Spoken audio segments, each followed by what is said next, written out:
With the new Star Wars Rise of Skywalker movie that's gonna come out soon, it's time for another Star Wars game published by EA to come out the same holiday release window as the movie, but this one is considerably good.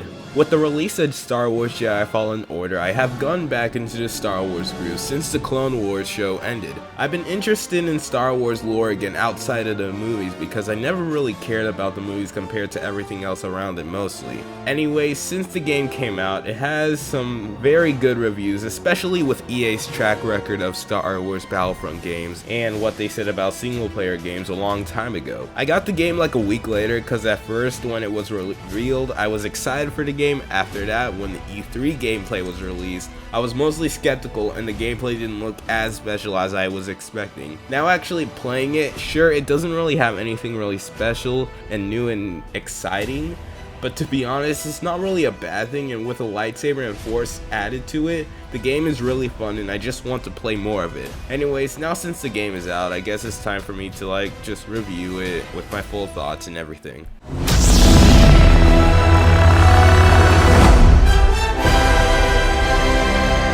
Let's start with the gameplay. The gameplay, like I said earlier, isn't anything brand new you haven't seen in another AAA video game, but it still manages to have fun without making it feel like a super ripoff that is boring compared to the others. It is like everyone says, like Dark Souls, and mostly using Sekiro aspects, like also making blocking and parrying a big advantage in your combat. Using the Force is quite fun against enemies in a way and really helpful, especially for slow and force push. Although I do wish that we had more of a better skill tree for the Force and add more unique moves we could do with it. The lightsabers on the other hand are nice to use, especially once you get the double-bladed lightsaber you unlock if you either go to Dathomir early in the game or later down the story. It is a nice addition to the combat and adds more variety to your attacks. Near the end of the game you'll unlock the split saber, which again is a nice addition to your combat, but I wish it was another saber mode instead of it just being one move. With the combat in the game, there is also exploration being another big aspect, and each planet wanting you to explore every inch of it. It even made me want to get the trophy of 100%ing each planet, which in a way was fun,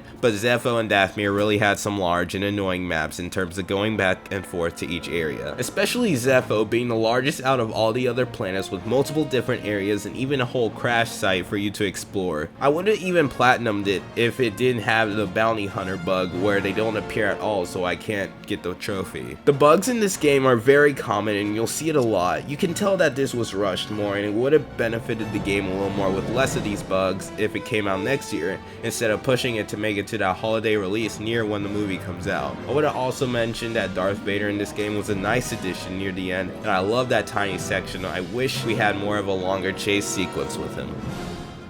Anyways, the story in this game taking place 5 years after the events of Order 66. This game focuses on mostly rebuilding the Jedi Order by obtaining the holocron to start a new wave of Jedi. The Empire sending the Inquisitors to hunt down the holocron while trying to kill the main protagonist, Cal Kestis, who is on the run after his master died during the events of Order 66, which is giving him PTSD, which is also not allowing him to use the Force really, but that's like gameplay thing also. Until he overcomes all that near the end of the game and becomes a Jedi Knight basically. I kind of like him honestly, but I wish we got more character development from him, or maybe we get to see way more of it if the game continues, like for a sequel or something. This is sort of a nitpick, but I feel like Cal's reaction to other people's death outside of his master's death is mostly just shallow. He doesn't really show regrets from his friend that was killed at the beginning other than just for a second when he just mentions him and then nothing else. But that's mostly just me.